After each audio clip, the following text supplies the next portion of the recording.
पूर्वी क्षेत्र सांस्कृतिक केंद्र कोलकाता के 80 लोक कलाकार नयनाभिराम दृश्य प्रस्तुत करते हुए राजपथ पर धीरे धीरे सलामी मंच के सामने से अपने प्रस्तुति को अंजाम तक पहुंचाने के क्रम में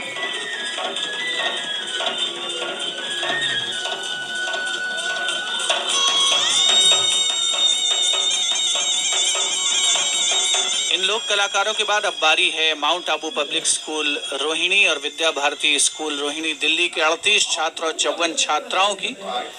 जो राजपथ पर आत्मनिर्भर भारत की छटा बिखेरने वाले हैं। भारत को